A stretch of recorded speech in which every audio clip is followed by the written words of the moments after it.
In Austin, I'm Adam Bennett. The proposed new congressional map for Texas is bound for Governor Greg Abbott's desk. That could give Republicans 5 more seats in the U.S. House for next year's midterm elections. The Texas Senate approved the map early Saturday morning. Democrats were hoping to drag out this process as long as they could. State Senator Carol Alvarado planned to filibuster in a symbolic final stand, but Republicans were able to block that from happening. Senate Republicans objected to Senator Alvarado sending out a campaign email earlier in the day to promote her filibuster as a campaign fundraising event. State Senator Charles Perry took offense to that and said it would be inappropriate for senators to participate in her campaign. He moved for what's known as the previous question. That procedural move ended the debate, killing the filibuster and forcing an immediate vote. Just after midnight, the Senate passed the proposed new congressional map. Democrats criticized the move to shut the filibuster down before it started. To hold state employees at work under the guise of official responsibilities for the purpose of campaign fundraising appears to be potentially unlawful, at least unethical. I don't know that this is actually precedent. I know he's mentioned that there's precedent here. Where's the precedent to do any of this? The new map is already facing its first legal challenge, arguing the redrawn districts are racially discriminatory, diminishing the voting power of minority groups and violating voter protection laws. Governor Abbott says he is confident the map is on solid legal ground. What is allowed by the United States Supreme Court is drawing maps for political reasons. And these were drawn for political reasons to ensure that Republicans would have greater representation in Congress. When it comes to the expected legal challenges, Democrats are up against a time crunch. Filing for next year's midterm election starts in November, and the primary races are in March. The longer a court fight drags on, the less likely it is that the courts will take any action on the new map before the midterm elections. U.S. Congressman Lloyd Doggett from Austin says he won't seek re-election if the new congressional map becomes law. Congressman Doggett has represented Austin for more than 30 years in Washington, D.C. Under the proposed map, he and U.S. Representative Greg Casar would live in the same district. That would create a potential head-to-head battle in the primary.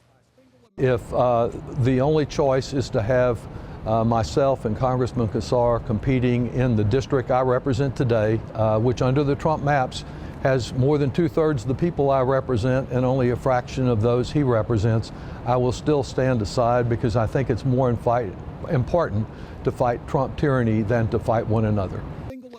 Congressman Doggett says he has no plans to run for statewide office instead, but will remain active in the Austin community. Leander ISD released new video from the school bus crash on Nameless Road last week. It happened while kids were being taken home from the first day of school at Baghdad Elementary. More than a dozen kids were injured on board. You'll notice the bus start to drift over the yellow lines for a couple of seconds before getting back in its lane. Then, after a few more seconds, the bus starts to drift past the lines again. That's when the bus begins to move to the right, goes off the road, and rolls over. The crash was violent enough to shatter the front windshield. DPS is still investigating what caused that crash. New documents detail new charges for the man accused of killing 3 people outside a Target in North Austin last week. Ethan Neinecker was already facing 3 counts of murder. Now prosecutors have added other charges: aggravated assault, aggravated robbery, and attempted murder. Court papers say the attempted murder charge stems from when Neinecker allegedly tried to shoot at the driver of a Jeep after killing Target employee Rosa Machuca. A Jeep driver was able to get away, but crashed her car and then ran to a nearby barbershop. After that, police say Neinecker shot and killed Adam Chow and his 4-year-old granddaughter Astrid before stealing their car. That carjacking is where the new aggravated robbery charge comes from. The aggravated assault stems from when police say Neinecker drove to a nearby construction site on Mopac and tried to steal a water truck. He's accused of pointing a gun at 2 construction workers. He couldn't start that water truck, so police say he got back into the 4Runner and then crashed it into a nearby Volkswagen. The final new charge is for robbery, stemming from when detectives say Neinecker tried to steal the Volkswagen he crashed into in North Austin. Police say Nineker punched the driver and pulled her out of the car and then took off to South Austin. That's where he was arrested a short time later near South Congress Avenue. Well, the Austin Police Department is going green with its first electric patrol vehicles. The city showcased new cruisers as part of a pilot program for APD's patrol fleet. We're told they go 0 to 60 in less than 4 seconds and have 498 horsepower. City leaders say they plan to nearly double Austin's electric fleet from 373 to 703 by the year 2030. We really wanted these vehicles to be as identical as possible to the current operation. During this budget cycle, we'll be running the pilot, so it'll be the 2027 budget before we start looking at how many more of these vehicles we'd be buying. We're not making any commitments until we get done with the pilot. Right now, the city is piloting 2 electric vehicle programs, one with Austin Police for pursuit vehicles and another with waste management for refuse trucks. City leaders say they have already saved $2.5 million in fuel and maintenance costs with its current electric vehicles. Well, the Austin Pride Festival is back, but this year's event looks different from years past. Organizers blame funding changes. They say the event won't feature the big celebrities this year. Instead, it focused on local talent, so groups like the Austin Gay Men's Chorus will get more attention. Members say they hope to see the whole community celebrate together.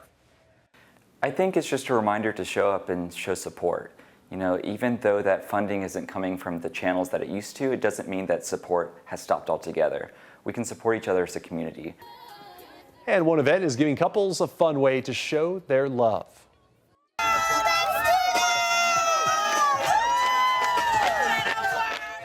The Austin chapter of the Wedding Industry Professionals Association partnered with Austin Pride to host free pop-up weddings and vow renewals over the weekend. Each couple got a 30-minute time slot. That included free hair and makeup, music, flowers, photos, and even an officiant, so the marriages were legal. Janine DeMarco helped put on the event. She said she wants everyone to feel loved. I think the hope is just the support that everybody deserves to marry their life partner, no matter who it is. Austin's Pride Parade started on the south side of the state capitol grounds.